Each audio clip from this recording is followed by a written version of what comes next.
y es que el trabajo no garantiza dejar de ser pobre. Atención a mí, que es que gran parte de los equipos de fútbol del conurbano, las camisetas están promovidas por la financiera. Y el campeonato de la FA se llama, él tiene el nombre de una financiera. Yo creo que los jóvenes no siguen a Milei, siguen sus ideas. Se van a remontar a la estratosfera. Lo que debe hacer estatal es mejor que lo haga el sector privado. Seres del tiempo, vuelvo enseguida y cuando digo en su vida me refiero un rato. Tener cintura, la de Orteguita, la dignidad de un cacho te la quita. Montaña rusa, otra vuelta. Te das cuenta, volvimos a vivir en los 90. Bueno, estamos con Daniel Arroyo. Daniel es licenciado en Ciencia Política de la UBA, especialista en Desarrollo Humano y Planificación Social, ex ministro de Desarrollo Social de la Nación, actual diputado nacional, autor de más de 300 proyectos y docente de grado y posgrado de distintas universidades nacionales. Daniel, en esta Argentina en la que todo vuelve, según vos, ¿qué o quiénes han vuelto? Yo diría que en parte ha vuelto el neoliberalismo y la idea de menos Estado y más mercado, pero diría que no solo ha vuelto, sino que hay una nueva realidad. La Argentina ha tenido distintos momentos en donde la idea fue el Estado es el problema, achiquemos el Estado y fortalezcamos la competencia, el mercado, el desarrollo del sector privado.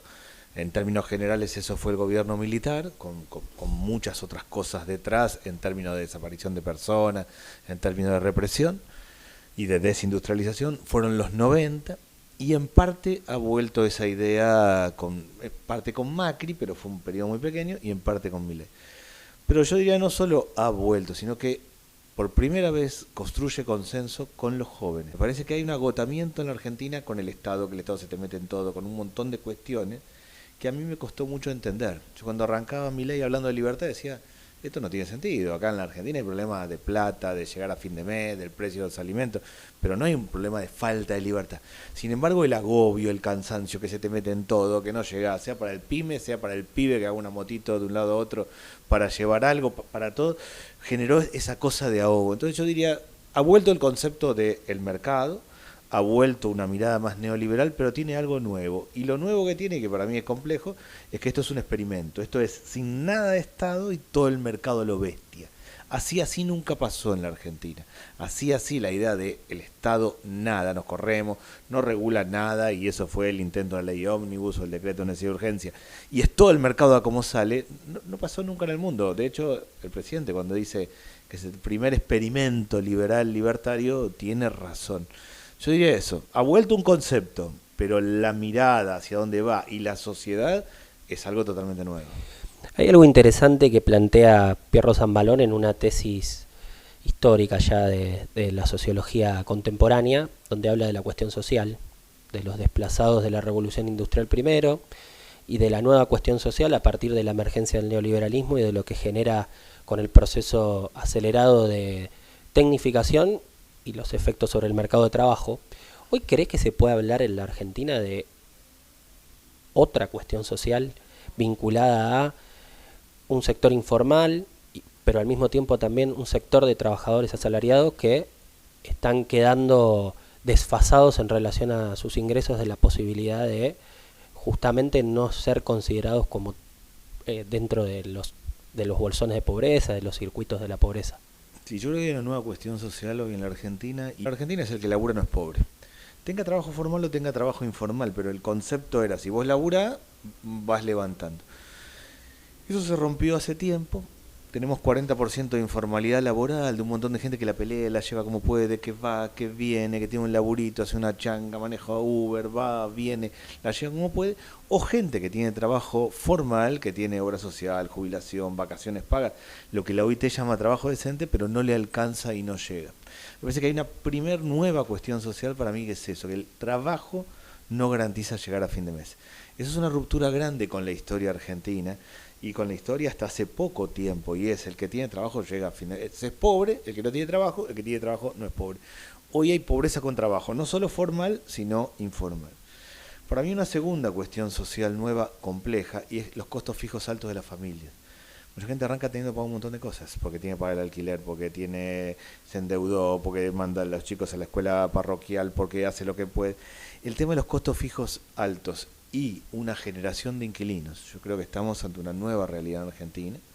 La gente grande, los jubilados, el 85% son propietarios en nuestro país, son gente que en algún momento tuvo crédito, hoy es propietaria. No los jóvenes, no los adultos.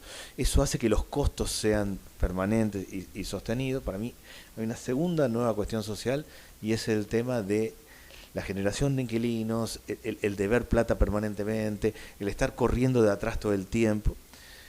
Y lo tercero, que para mí es como más subjetivo, para mí es el problema argentino, es un fenómeno de implosión social, de mucha gente que revienta para adentro.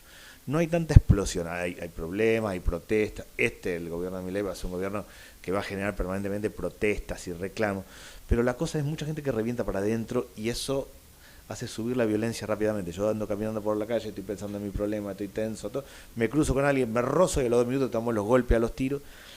La violencia sube de 0 a 100 en segundo. El partido de fútbol en el barrio, la canchita de fútbol el domingo, que debería terminar con un par de cargadas, termina a los tiros.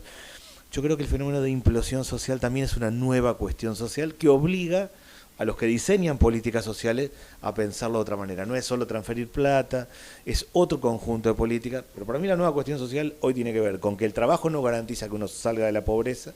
Segundo, con un fenómeno de vivir no solo endeudado, sino con costos fijos, teniendo que pagar un montón de cosas y no llegando. Y tercero, esta cosa de reventar para adentro, que es para mí la más complicada.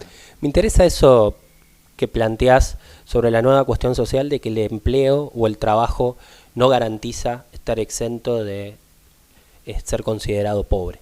Eso es muy importante porque en la historia argentina, digamos, la dimensión del trabajo era el ordenador de la vida y al mismo tiempo era la garantía de los ingresos. De hecho, en la oleada neoliberal anterior, justamente el proceso de enfrentar a la pobreza tenía que ver con quedar fuera del mercado de trabajo. Los que estaban dentro del mercado de trabajo gozaban de ciertos beneficios.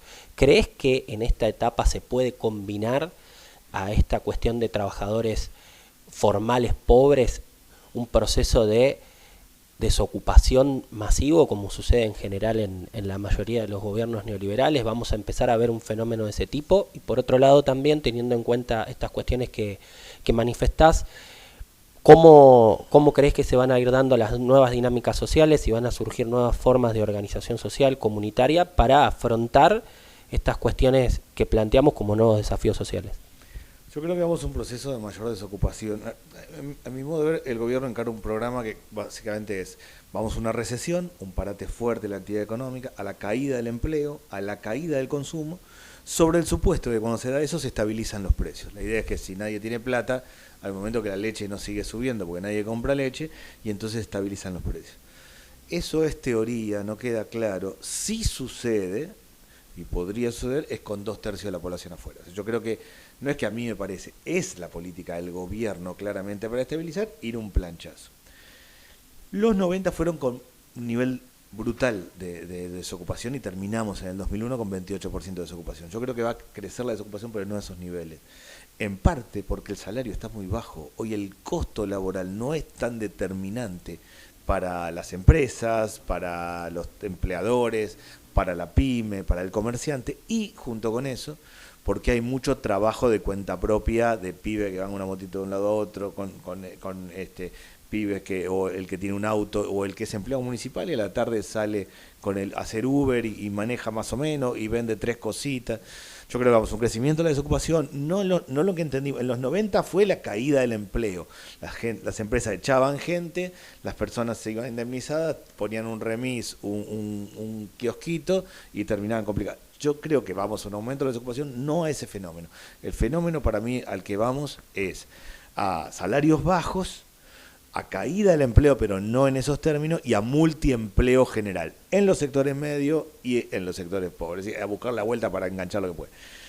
Sobre nuevas formas comunitarias, a mí me parece que junto con todo esto ha crecido la economía social, la economía popular, las cooperativas, la gente que labura, se asocia, la pelea como puede.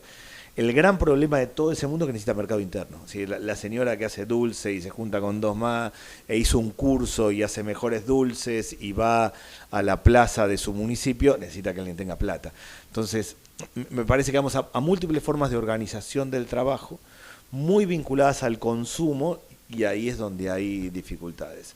La Argentina está yendo a un experimento, necesitaba hacer un cambio, pero no así a lo bestia, sin ningún sentido.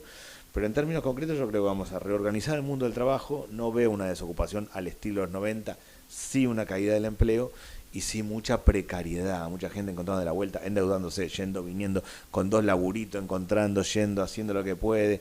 Eso sí, y también caída del sector público. O sea, el que estaba en la escuela privada que va a la parroquial, de la parroquial va a la escuela pública, el que tenía una prepaga bajó, el que tenía una prepaga en el conurbano, que no es una prepaga, sino es una ambulancia en realidad, contrata para que venga la ambulancia cuando tiene algún problema, algún familiar, sale de ahí a ese proceso. No es para mí los 90, que fue de caída empinada del empleo de ese estilo, en parte porque el costo salarial es bajo y lo va licuando la propia lógica del gobierno. Y ahí me quiero quedar con algo. ¿Hasta dónde puede llegar el proceso de endeudamiento de las familias y qué rol tienen algunas organizaciones delictivas, incluido el narcotráfico, que utiliza en muchos sectores populares y barrios populares de las grandes ciudades la estrategia de los préstamos personales para el lavado de activos? ¿Qué límite tiene eso? ¿Cuál es el fondo?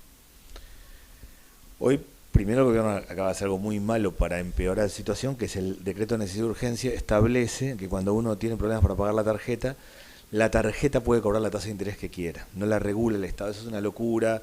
Todo país del mundo, cuando vos tenés dificultades con la tarjeta, hay una regulación, no te puede cobrar la tasa de interés que quiera. Hoy el sistema es, vos pagas el mínimo con tarjeta, partida para adelante, casi 200% de interés anual, vas a la financiera de la esquina, a la vuelta, al que vende droga, tiene billete y da crédito, o a cualquier lado, terminás al 500% de interés anual.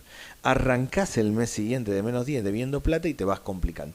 Ese es el circuito hoy. Para mí, ese es el fenómeno más crítico en la Argentina, que es el sobreendeudamiento de la familia. Con una modalidad nueva hoy, y es que conseguís crédito cliqueando directamente desde tu celular, desde la computadora. O sea, hoy no tenés que hacer gran cosa. Y una cosa que me llama la atención a mí es que gran parte de los equipos de fútbol del conurbano, las camisetas están promovidas por la financiera.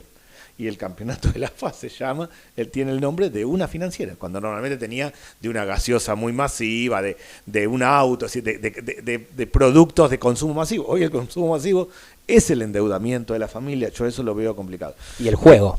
Y bueno, y el juego, que ahí, digo doblemente, el juego online ha hecho que también cliqueando vos te endeudes, y ha hecho algo muy jorobado en lo más chico, y es que no tiene ningún mecanismo para cortar. Yo voy a presentar un proyecto de ley ahora dentro de poco, para que por lo menos haya un filtro que el menor de 16 no pueda jugar, ¿no? Que vos te pones, hoy con el tema del fútbol, que está todo el mundo enganchado en el fútbol, te pones a jugar a ver quién va a hacer el gol o no, que si gana o no gana, si River, si Boca. Bueno, eso hoy no tiene ningún filtro. Un pibe de 10 años lo puede hacer. Bueno, eso yo presento un proyecto de ley porque creo que el objetivo es generar adicción, no es que tanto ese pibe tiene mucha guita y va a terminar engrosando las arcas, sino que genera todo el circuito para que se haga permanentemente. Ese es el esquema. Eso es muy interesante. Me pasa en la escuela secundaria de mis estudiantes, la mayoría usan tiempo de clase para apostar en los diferentes mecanismos que provee el mercado, que además son promocionados no solo por los clubes de fútbol,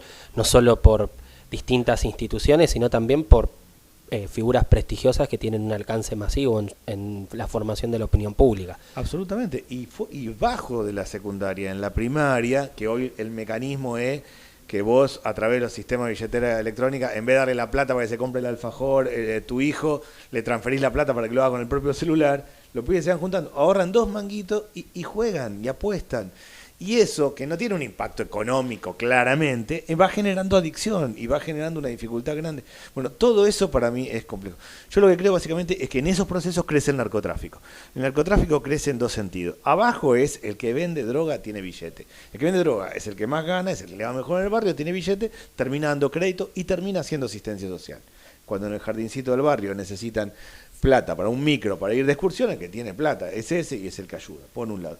Y por otro lado vas a un esquema de lavado de activos más complejo. Por eso cuando se discute en la Argentina si es el narcomenudeo o no, hay una correlación. Primero hay una correlación entre endeudarse en lo formal y lo informal. Vos te endeudaste con la tarjeta de crédito y terminaste en la financiera de la esquina a la vuelta o directamente tomando un crédito con el celular, pero es de uno de otro. Y lo mismo va con esto directamente. Empezaste de cualquier manera y terminaste con lavado de activos. Yo creo que en ese aspecto la Argentina está como muy atrasada, tiene mecanismos de controles muy escasos y veo el sobreendeudamiento de las familias como un problema serio. Y hasta hace un tiempo tenía un lugar físico, era el bingo. Siempre mi temor era el peón de albañil que viene de laburar y venía con la plata junta y que no le alcanza, quedaba en la esquina del colectivo, estaba enfrente del bingo, iba al bingo a jugar a ver si podía escolasear y en una de esas zafaba. Hoy ni siquiera necesita eso, hoy directamente en su casa. Es bien compleja la situación. Para mí el sobreendeudamiento de la familia es el que va a generar el conflicto social en Argentina. Los conflictos en América Latina sociales grandes vinieron por dos lados. Por el aumento del transporte, le pasó a Dilma en Brasil y pasó en Chile, a Bachelet, y por el endeudamiento de la familia. Boric hoy en Chile es presidente de Chile porque es hijo del conflicto de los endeudados. Ahí en Chile el endeudamiento tiene mucho que ver con el tema educativo, cosa que no pasa en la Argentina, pero quiero decir, hubo una rebelión de gente que debía guita. Bueno, mi impresión es que los conflictos en Argentina fuertemente pueden que vengan por ese lado. Es interesante lo que planteás y en ese marco vos en general tenés una larga prosa vinculada al análisis de las cuestiones sociales. Hay una tesis tuya que es la de las 4 Argentinas, en donde vos planteás que había 4 velocidades para la interacción social, 4 realidades distintas que se vivían, la que vivían los pobres, los vulnerables, la clase media y la clase alta, y un poco me interesa, retomando esa visión que vos planteabas hace un par de años, si es asimilable hoy la estructura social argentina a ese esquema que vos habías esbozado, qué modificaciones ves y si es necesario actualizar alguna de las cuestiones que vos planteabas. Yo creo que sí es válido. Yo escribí un libro llamado Las 4 Argentinas y es válido el concepto con algunas modificaciones. Hay una Argentina que es de la pobreza estructural, que es el que es claramente pobre, el que vive en una villa, barrio o asentamiento, no tiene piso de material, no tiene las condiciones mínimas, cuando va a buscar laburo no dice dónde vive porque tiene problemas serios, no entra el colectivo. Ahí hay una pobreza. Ahí, en términos generales, nosotros tenemos 5.700 barrios, donde viven 5 millones de personas, más parecida al siglo XIX que al siglo XXI. Muchas veces las personas, la vivienda y el trabajo es el mismo. El tipo que cartonea guarda el cartón en su casa, hace lo que puede y en esencia trabaja en construcción, en textil, en producción de alimentos, en cuidado de personas y en reciclado. Ahí hay una Argentina que es la pobreza estructural, la pobreza, el que es claramente pobre. Después hay una segunda Argentina que es vulnerable y que es pobre o no, depende. Hoy para no ser pobre una familia necesita 600.000 pesos, con lo cual mucha gente, aún fuera de una villa, barrio, asentamiento, es pobre. Pero me refiero, el sector vulnerable es el que vive haciendo changas sostenidamente. El tipo que de subsistencia todos los días, pero todos los días sale, labura y la pelea y la lleva y vive de su ingreso informal. Ese sector es el más castigado en los últimos tiempos, depende claramente del mercado interno. Lo único que derrama en la Argentina es la clase media, y por eso cuando le va mal a la clase media, le va mal al sector vulnerable, porque la persona que trabaja como empleada doméstica claramente necesita que la clase media tenga algo de guita para poder hacer. El mundo de las changas está asociado a la clase media. Si yo ando bien de laburo y se me rompe la cortina de mi casa, llamo a alguien para que arregle, si no pongo a arreglar la cortina yo y no derramo. Entonces el sector vulnerable hoy está muy asociado, a mi modo de ver, a llevar de una motito de un lado a otro, a manejar auto, a hacer changa como puede, y está muy vinculado a la clase media. Es claro que lo va a sufrir mucho porque el proceso de recesión y de achique de la clase media lo va a trabar.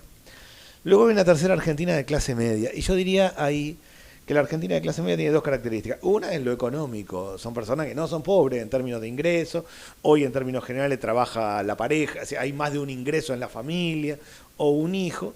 Culturalmente es de clase media en términos de expectativa. Clase media significa en Argentina expectativa de movilidad social. La idea de que vos, laburando, esforzándote, estudiando, vas a ir para adelante. Clase media es que vos le digas a tu hijo, estudiá, ponete las pilas, dale que pasa por acá y va por acá. Tiene un componente cultural fuerte de clase media.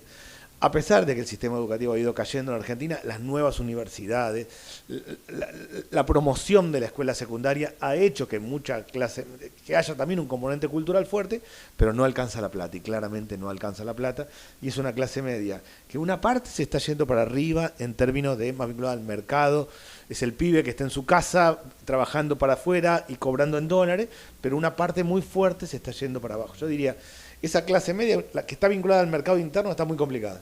La que está vinculada más hacia afuera está más abierta. Esa clase media, en términos generales, fue votante fuerte de Milei, junto con el vulnerable, porque sentían que ya estaba, que estaba agotado, que había que hacer otra cosa, aún con riesgo. Es decir, gente que dijo, mira, ya está, no quiero más, no quiero saber más nada con el peronismo, ya está.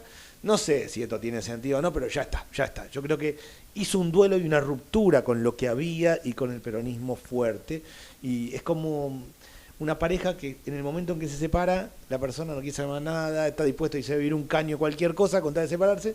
Con el tiempo después decir, no estaba tan mal, se podría hacer de otra manera, pero me parece que hay un componente cultural fuerte de esos sectores de enojo con el peronismo en términos generales. Y después una clase alta muy concentrada, yo diría del 5% de la Argentina, que en esencia tiene gran capacidad de concentración económica y que toda la impresión es que en este tiempo le va a ir muy bien, porque claramente es muy al mercado a lo bestia. Esa clase alta también se va reconstruyendo. Hay sectores muy globalizados y muy altamente globalizados en Argentina. Pero lo que diría es, hay una Argentina de la pobreza, que la pelea como puede y que no tiene lo mínimo. Hay una Argentina vulnerable que hace changue y la llega como puede. Hay una Argentina de clase media, más vinculada al mercado, o más al mercado interno, o más al internacional, y la va peleando, pero muy complicado. Y una Argentina que concentra mucho económicamente. Lo particular es que el grueso de la Argentina tiene tensión uno con otro. O sea, el vulnerable ve al pobre como parte del problema. La clase media dice, estos tipos viven de la nuestra directamente. Los sectores altos entienden que tienen que sacar los subsidios que les sirven también. Es una Argentina que todos entienden que los otros viven de la propia, y es parte del cambio cultural que se ha dado. Pero yo veo un quiebre muy fuerte. ¿Qué me parece a mí que va a pasar con la política en los próximos años? Quien reconstruya ese proceso, quien le hable a las cuatro Argentinas, quien construya un camino, decir, che, esto va por acá y vamos a subir los cuatro, va a construir una nueva mayoría y un nuevo esquema en la Argentina. La idea del actual gobierno es, acá muchachos, cada uno se arregla con lo que puede y con la suya. Quien construya una contraparte de mirada sana, de lugar para todos, pero con competencia, con capacidad, sin el Estado metiéndose en todo, va a ser algo bueno y novedoso en Argentina. Vamos a desglosar algunas de las cosas que planteabas.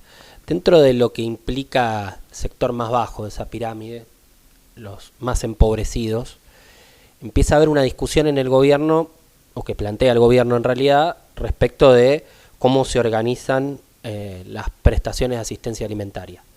En ese marco, en Argentina ha crecido el precio de los alimentos y obviamente hay un cuestionamiento de ese modelo de organización comunitario o vinculado a las ONG que justamente garantiza a través de distintos mecanismos el acceso de mucha gente a esos puntos de asistencia alimentaria. ¿Vos creés que estamos en ese sector ante la posibilidad de una crisis en materia alimentaria? Yo sí, pero con esta idea. Yo creo que los sectores pobres tienen muy instalado que cuanto peor, peor. Entonces no está la idea de vamos a hacer una rebelión, porque la sensación de después de eso viene para peor. Después hay un momento que ya uno ya está, no aguanta más y puede pasar cualquier cosa. Pero sí creo que vamos camino a una crisis alimentaria, pero que el concepto fuerte en un barrio es cuanto peor, peor. Entonces no queremos lío, tratemos de organizarnos como podemos. Dicho esto, sí hay un problema brutal con la malnutrición infantil. O sea, hoy en términos prácticos, con el pan a 2.000 pesos, con la leche 800, con el kilo de asado a 7.000 pesos, lo que se come es fideos, harina, arroz, polenta. Y que un chico coma mal de verdad es tremendo, porque no desarrolla el peso y talla que podría desarrollar, no desarrolla la capacidad intelectual, no aprende la escuela, está mirando para el costado, no aprende la escuela, reproduce la pobreza. Yo creo que vamos a un problema serio. De hecho, estoy presentando estos días un proyecto de emergencia alimentaria para decirle al gobierno, mire, yo estoy muy lejos de la mirada que usted tiene, pero tome la emergencia, utilice partidas de otras cosas para esto, oriente a apoyar a los comedores y los merenderos de la manera que le parezca, pero vaya por ese lado. En el mes de enero pasó algo muy llamativo para mí, y es que ejecutó 0 pesos en política alimentaria el gobierno. Eso es como muy extremo, muy brutal. Se pueden discutir. Yo creo que las redes comunitarias son parte de la solución en la Argentina, más allá que haya un vivo, un puntero que quiera meterse en el medio, alguien que le diga, vení, vos tenés que ir a la marcha y te saco esto. Digo, más allá de eso, estamos hablando de 10.000 comedores, de 10 millones de personas que reciben asistencia alimentaria, de un volumen de asistencia muy fuerte en la Argentina. Hay vivos en el medio, pero las redes comunitarias, que son las iglesias, las escuelas, las organizaciones sociales, los centros vecinales, los centros comunitarios, las mujeres que se juntan, todo ese proceso es el que le da vida y sostuvo la pandemia en parte y sostiene la situación. El gobierno, cuando plantea intentar ir a un esquema de más tarjetas hacia los comedores, yo lo hice y tiene sentido, es decir, que alguien tenga una tarjeta, quienes organiza el comedor puedan comprar directamente alimentos. En los 10.000 comedores tenés mucho informalidad, es una señora que en el living de su casa armó un comedor, se le vino un montón de gente y hoy es un comedor comunitario, pero no tiene ninguna estructura, o sea, hay que hacer una combinación, pero en esencia sí creo que vamos a una crisis alimentaria que no tiene, que tiene mucho que ver con la malnutrición infantil, y eso es tremendo, de verdad, porque estamos arruinando una generación si vamos a ese esquema. Comer tiene que ser barato en Argentina porque nosotros producimos alimentos. Una regla básica es, lo que se produce en un país tiene que ser accesible para los que viven en un país. Los países que están inundados de petróleo y la nafta es barata, nosotros que producimos alimentos, comer tiene que ser barato. Eso tiene que ser una regla para los próximos 10 gobiernos. Puede gobernar un gobierno más de derecha, más de centro o más de izquierda. Pero si nosotros producimos alimentos, el acceso a la canasta básica, yo creo que ahí es un elemento que de verdad hay que tomarlo. Yo busco ahora con la emergencia alimentaria ayudar al gobierno a destrabar el acceso a las partidas presupuestarias, pero en esencia tiene que haber una regla y es, hay un conjunto de alimentos que tienen que ser accesibles sí o sí, porque este país produce alimentos. Retomo una idea que planteabas, vinculada a algunas instituciones que han cumplido diferentes roles a lo largo de las diferentes etapas de la Argentina. La escuela ha ido redimensionando sus funciones sociales y a partir de las consecuencias de la última oleada neoliberal adquirió como competencia la cuestión alimentaria, además del resto de las cuestiones que son históricas, ¿no? Vos presentaste un proyecto sobre comedores escolares. ¿Eso complementa la estrategia de los 40.000 comedores que están inscriptos en el RENACOM, más la tarjeta alimentar? ¿Qué visión tenés en términos de integración en relación a eso? ¿Y qué función crees que tiene que cumplir la escuela en esta etapa? Efectivamente, en los 90 el comedor escolar pasó a ser un lugar central y muchos chicos van a comer en la escuela, y eso se fue agudizando con las distintas crisis y muchos chicos van a comer en la escuela. Ahora, la escuela junto con eso va a un proceso que hay que ver qué pasa en estos años, pero a un proceso de jornada extendida y de doble escolaridad. O sea, el comedor va a dejar de ser una cuestión social solamente, sino que los pibes van a estar todo el día en la escuela y naturalmente van a comer en el medio. O sea, hay que ir preparándose naturalmente un proceso de universalización de los comedores en las escuelas, pero ya no por una cuestión de necesidad, que el chico va a comer en la escuela y que se lleve una ración más para ayudar a su familia, sino que va a estar todo el día en la escuela. Hacia ahí va ese camino. Hoy, la política alimentaria, hoy en esencia tiene que ver con transferencia de dinero, que es la tarjeta alimentar, que es la que creé yo, y básicamente tiende a apuntar a la buena nutrición, a que las familias puedan comprar más leche, carne, frutas, verduras, a mejorar la calidad nutricional. La asistencia a los comedores, que son de los comedores comunitarios, que en general son de iglesias, organizaciones sociales. Los comedores escolares, que para mí va complementariamente a esta estrategia. Y después el resto de las prestaciones que tienen que ver con las personas que retiran bolsones, retiran alimentos. De todo ese proceso, nosotros tenemos cerca de 10 millones de personas que reciben asistencia alimentaria de una manera, de otra, cruzada. Algunos reciben más de una prestación o no, 10 millones de personas. Yo lo que básicamente lo planteo es como esas dos cosas. Primero, que nosotros la calidad nutricional tiene que estar asegurada en la escuela, ahí está la clave, uno. Y dos, que el comedor en la escuela, en la medida que avancemos, y lentamente se va avanzando con el tema de jornada extendido, doble escolaridad, ya no va a ser solo todos los pibes van a estar en la escuela, van a tener que comer. En ese proceso, para mí, el lugar de la calidad nutricional tiene que ser la escuela. Después viene el otro punto, que es el rol de la escuela. En mi opinión, acá nosotros necesitamos tres cosas claves en lo educativo. Uno, que todos los chicos vayan a sala de 3, que todos los chicos vayan a sala de 3, 4 y 5 años en el jardín. Hoy no se logra eso, nos faltan 3.000 jardines de infantes, eso tiene que ser una política de Estado. Si logramos que todos los chicos en sala de 3, 4 y 5 años van a ir a arrancar al primer grado bastante parejos. No solo van a mejorar la calidad nutricional, sino que van a arrancar con ciertos conocimientos más o menos parejos. 2, una reforma de la escuela secundaria. Yo creo que la secundaria está terminada en Argentina, que hay que hacer una secundaria moderna, tecnológica, del siglo XXI, que se puedan elegir materias. Nosotros estamos en la misma división, a mí me interesan unos temas, vos otros, elegimos, virtualmente podemos cursar, ir al sistema dual y vincular escuela y trabajo en los 2 últimos años. Yo no creo nada en la propuesta del gobierno del sistema voucher. Evalué el sistema voucher en un país que lo aplica y claramente agudiza las diferencias entre escuelas para ricos y para pobres, pero hay un serio problema. Con todos los problemas que tiene la escuela, es el único lugar que tiene legitimidad. Los padres saben que sus hijos están en la escuela, algo bueno pasa. Si los convocan de la escuela, saben que tienen que ir los padres y que para algo es.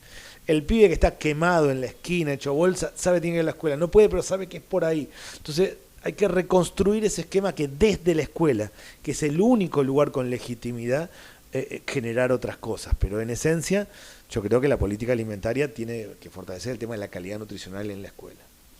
Viendo ya una cuestión más coyuntural, reciente, vos dijiste en la campaña que lo que se estaba discutiendo era qué cambio necesitaba la Argentina. Necesitaba, digo, porque estamos hablando de tiempo pasado. ¿Cómo traducirías eso hoy al presente? Yo creo claramente que se agotó un proceso en la Argentina que es básicamente suponer que el Estado cubría todo, y una mirada poco responsable respecto de los gastos, los ingresos del Estado, el desarrollo del sector privado, el mercado. Yo creo que se agotó una manera de suponer que el problema se resuelve con Estado cubriendo derechos y compensando lo que falta. Yo me formé en esa escuela, creo en esa idea, pero eso dejó de tener funcionamiento para la vida cotidiana de los argentinos. Digo, un punto que a mí me impactó, los pibes que manejan una motito y una bici como repartidores, en la provincia de Buenos Aires, en la legislatura, tratando de hacer una ley que era registrarlo, hacer un registro y sindicalizarlo y poder tener obra social. Una parte importante de los pibes fueron a La Plata, manejados por las empresas, pero fueron a La Plata a decirle, no queremos hacer nada con ustedes, vos no te metas conmigo, dejame a mí laburar como quiero. Hay que entender que hay otra dinámica de la sociedad y que la sociedad requiere más competencia, más libertad, más mercado, más desarrollo económico. Yo creo ese cambio es el cambio estructural. ¿Sí? Otra escuela secundaria, más apertura, más facilitación para el trabajo de la pyme, del comerciante, otras condiciones laborales para los jóvenes, otro esquema de reorganización del sistema educativo. Lo que está haciendo el gobierno no es eso, sino es el mercado a lo bestia. Está haciendo algo brutal, absurdo, captó el concepto de cambio y está haciendo algo absurdo. Pero Argentina necesita cambios estructurales profundos y está agotado lo que se hizo hasta llegar a este gobierno. Retomo eso que planteas, hay un libro muy bueno de Pablo Semán, que está bastante en boga en este tiempo, en donde compila algunos comentarios de algunos trabajadores precarizados que plantean la idea de derechos que empobrecen. ¿Qué consideración haces vos en términos filosóficos respecto de esa idea que una parte de la sociedad reproduce y que tiene que ver en parte con la idea del mérito, del esfuerzo individual, pero en otra parte también con un rechazo muy fuerte a la idea de que el Estado puede resolver las problemáticas sociales? Yo creo que ha habido un cambio de concepto y la idea igualitaria comunitaria, somos todos parejos, para todos lo mismo, se rompió en la sociedad argentina hace tiempo, en los jóvenes y en los no jóvenes. Y me parece que se rompió en la idea de decir, che, pero ¿y esto funciona, no funciona? ¿De qué? Se rompió profundamente. En mi opinión, el concepto más fuerte que pegó en la sociedad es el con la nuestra. Es decir, vos vivís con la nuestra. Yo quiero ser artífice de mi propio destino. Y un gran error del campo nacional popular, del que me siento parte, es haberle regalado el concepto de mérito. Es decir, el macrismo habló de meritocracia, sonaba absurdo, decir, pero flaco, con meritocracia entre uno que arranca de tan abajo y otro no. Pero la idea del mérito les quedó también, es decir, el esfuerzo, el trabajo. Yo todo lo que hice en mi vida fue estudiar y trabajar, me dediqué al mérito. Todo lo que le lleno ficha a mis hijos, estudiar, trabajar, fijate, andá por acá, esforzarte. Y a cada uno que me cruzo trato de hacerlo eso. Entonces, me parece a mí que la idea de la igualación, de que el Estado te cubre, eso terminó cansando a la sociedad, a los jóvenes primero, a los sectores medios después. Y me da la impresión de que eso se le agregó una cosa fantasiosa, que el Estado pone un montón de guita, que hay un montón de gente que está con planes sociales. Se construyó una fantasía de un montón de gente viviendo con mi guita. Yo laburo, esfuerzo, y hay un montón de gente viviendo con mi guita. Pero hay un sentido... Para mí hay dos momentos que el neoliberalismo construyó sentido común interesante. Uno fue en los 90 con Menem, que decía, vos no tenés teléfono, no te anda, privatizando va a funcionar. Estaba el problema, no había teléfono, no funcionaba, tenías una cola para un teléfono público, la salida, la privatización. Captó problema. Yo en ese tiempo estudiaba en la universidad, viajaba en el tren Sarmiento todo el tiempo, se quedaba el tren Sarmiento cada 2x3, teníamos que ir caminando, me iba a la noche caminando a mi casa, y gran parte de la gente que viajaba en el tren decía que hay que privatizarlo, esto no va más, esto no funciona. Captó problema con solución. Ahora lo hizo igual Milei, con otra realidad. El problema es que todo se te mete en todo, que vos no tenés libertad, que te rompen, que querés tener los derechos con todo, manejate solo, hacé lo que vos quieras. Es fuerte para mí. Cuando ellos hablan de responsabilidad individual del individuo, yo creo que ese fue un gran problema del campo nacional popular. Le dimos poco espacio al individuo, a las expectativas, a los sueños, a los intereses de las personas. Formateamos todo más en términos comunitarios. Yo me lo planteo también, yo vengo de la cultura católica culposa, me formé en ese esquema, pero es eso lo que fue cambiando. Lo captó el cambio un liberal libertario, un anarcocapitalista, lamentablemente, y lo llevó a lo bestia. Pero hay un cambio fuerte de expectativa, de interés, es decir, no te meta conmigo, déjame a mí. Uno diría, el trabajador de Uber o el trabajador que va con una motito es un trabajador alienado, yo lo entiendo así, me formé así. El flaco dice, déjame a mí laburar tranquilo, no te meta con lo mío. Bueno, creo que hay que interpretar y abrir cabeza, y que el peronismo, el campo nacional popular, empezar a entender que hay otra sociedad, hay otro gobierno porque primero hubo otra sociedad y hay que entender esa otra sociedad y plantear propuestas más razonables, pero porque hay para esa otra sociedad.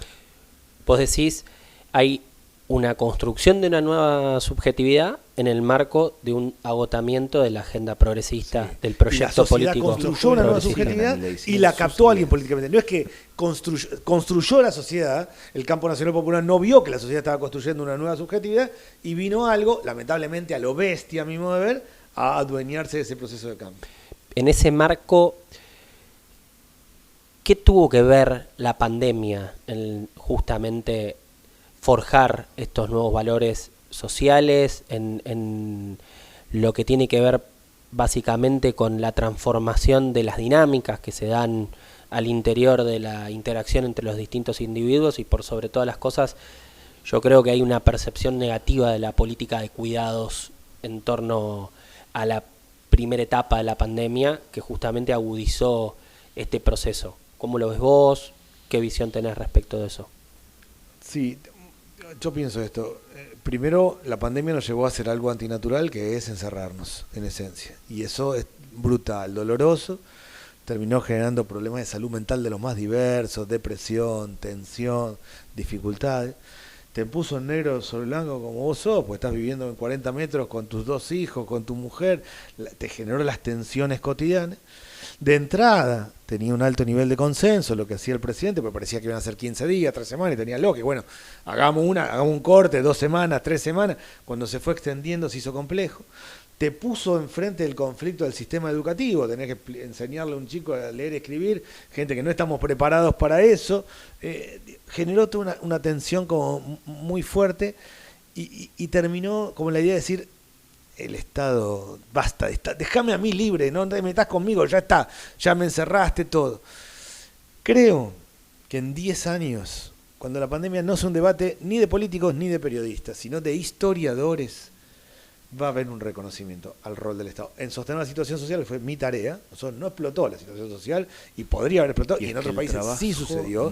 Y yo hablaba todo el tiempo con nosotros ministros de América Latina y tenía muy claro lo que podía pasar y logramos sostenerlo, y no me refiero, logramos a mi tarea como ministro, sino a las redes comunitarias, en lo sanitario y en lo laboral. La Argentina sostuvo el esquema laboral. Pero en el corto plazo, digo, en 10 años, cuando ya el tema haya quedado, vaya a los libros de historia, ahí va a haber un reconocimiento. En ese contexto, me parece que enardeció, cansó, te puso en negro sobre el blanco, sobre lo que eras, como no era. La pandemia aceleró 40 años el proceso, el cambio del mundo laboral. Está claro que íbamos camino al home office, pero no de esta manera. Cambió las formas de comercio, de interacción. Creo que tuvo mucho que ver, pero no lo diría que solamente. A mí me parece que se estaba construyendo un nuevo sentido común en la Argentina, que lo captó el macrismo, pero relativamente, y todavía no se había terminado de construir, que el agotamiento del macrismo y la vuelta del peronismo con alguien nuevo en ese momento, que era Alberto Fernández, no me refiero a Alberto Fernández de hoy, después de haber gobernado, pero al comienzo, pero yo creo que no solo la pandemia, se estaba construyendo un nuevo sentido común de agotamiento con el Estado en la Argentina. Lo que pasa es que en un momento el hablar contra lo comunitario, de yo hago la mía, no me importa los demás, era políticamente incorrecto, pasó a ser políticamente correcto en el último tiempo, y eso para mí sí es impactante. Ya que viene a colación el tema y traes la figura de Alberto Fernández, ¿qué evaluación haces del gobierno? Primero, mi primera conclusión es que la única manera de gobernar la Argentina es con que el jefe de la gestión sea el jefe del espacio político que define. No hay otra manera de gobernar la Argentina. O sea, no es la Argentina no tiene un problema solo de gestión. Hay estados en Estados Unidos que se elige un alcalde y contratan un city manager, un especialista en gestión. La Argentina no es así, porque tiene tantos problemas estructurales. Primero es eso. Para gobernar Argentina, quien gobierna tiene que ser el líder del espacio político que gobierna. Eso no fue Alberto Fernández, y las tensiones cotidianas fueron muy fuertes. Segundo, fue un gobierno en crisis permanente a cielo abierto. Pasaba cualquiera, decía cualquier cosa y cuestionaba, iba, venía. Era como una cosa como muy, muy fuerte. No hay manera de gobernar en un contexto de esas características. Más errores. Yo creo que se subestimó el problema de la inflación en Argentina, no se fue hacia cambios estructurales, hubo un problema con la extensión del cierre de las escuelas que terminó alterando el humor y la vida y la cotidianidad de todos. Claramente el gobierno de Alberto no cumplió, vino a gobernar con la intención de volver a comer asado, volver a mejorar las situaciones económicas, no se logró. Creo que su rol en la pandemia, en los largos años, va a ser reconocido, cuando digo, es un tema de historiadores, pero fue un gobierno que no resolvió los problemas estructurales y terminó de agudizar el malestar de la sociedad con el Estado. En parte no funcionó porque partió de la base de profundizar un paradigma que estaba agotado y no captó la nueva subjetividad, ¿o tiene que ver con solo la crisis política? No, yo creo que partió de un paradigma equivocado y es volver para ser mejores. No, había que hacer un cambio estructural profundo en la Argentina. Digo, fácil decirlo hoy con el diario del lunes, pero justamente el concepto era que acomodando un poco, que haciendo lo que se hizo pero un poquito mejor, esto iba a funcionar. Y no, había un paradigma agotado, que el mal gobierno de Macri no le dio vida a que ese paradigma fuera transformándose y permitió volver al peronismo. Pero no, yo creo que un paradigma agotado. Después hubo errores políticos, pero en esencia hubo un error de concepto. La idea que era volver para ser mejor, no, había hacer cambios estructurales. Estaba agotado el esquema, había una demanda de un cambio profundo que no se logró materializar. Vos fuiste parte de esa gestión en una primera etapa, te tocó afrontar el momento de la pandemia. ¿Qué decisión política te hubiera gustado tomar como ministro que no pudiste? Yo fui al gobierno pensando en hacer las cosas en 3 etapas. Primero, una gran política nutricional, fue la tarjeta alimentar, que fue providencial, pues yo la hice antes de la pandemia, con el objetivo de cubrir, mejorar la calidad nutricional, y me encontré con que cuando arrancó la pandemia había creado un instrumento para llegar rápidamente a todos. No era ese mi objetivo, pero nos sirvió para atender.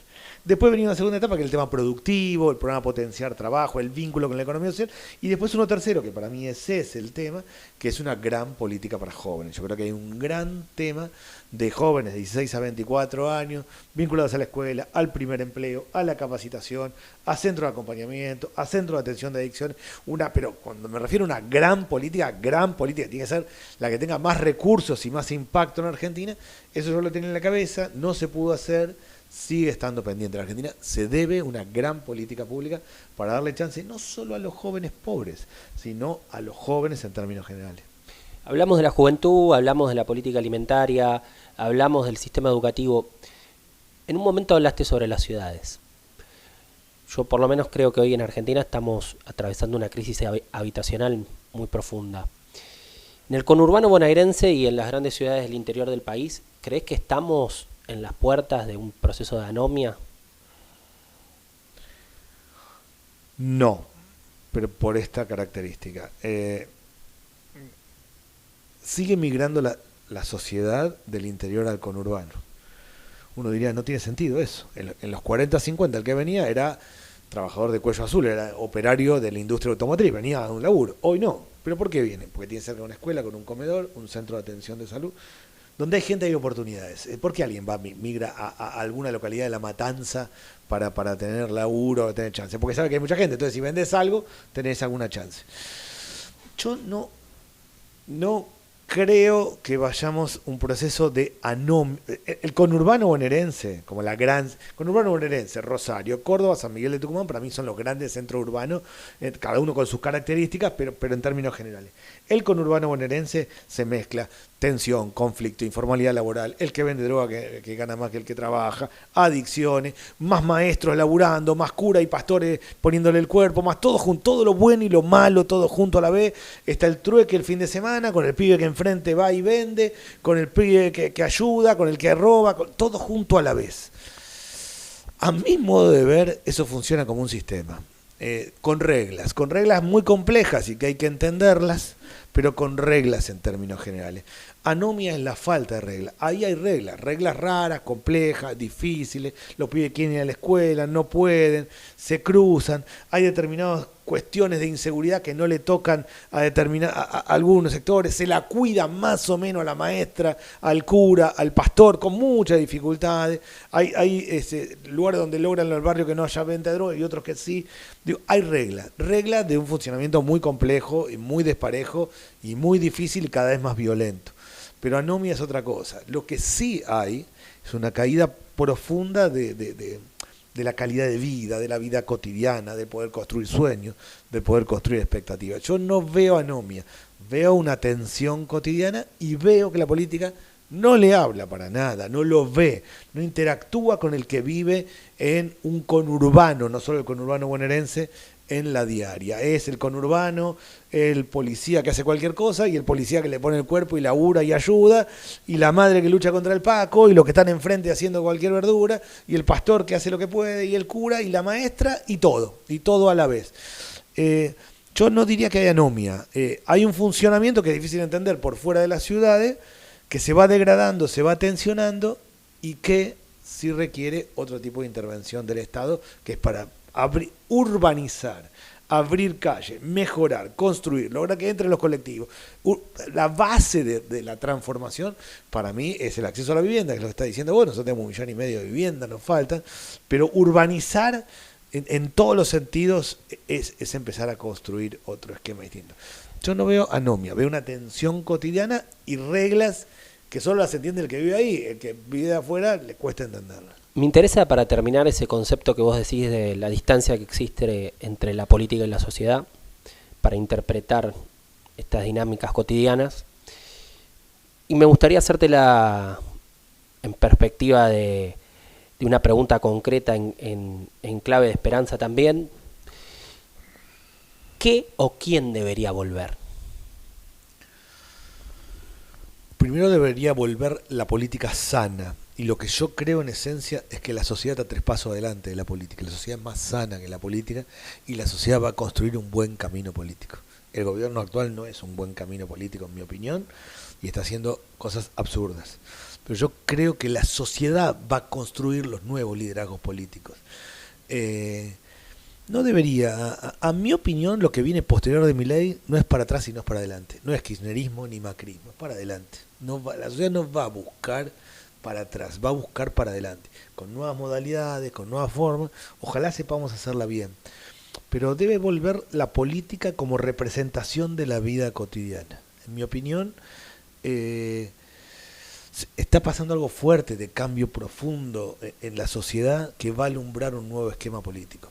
Lo que entendemos como campo nacional popular, peronismo, todo eso tiene que ayornarse mucho, tiene que construir otras ideas y deberá construir otros caminos, y para mí son otros caminos, no más de lo mismo.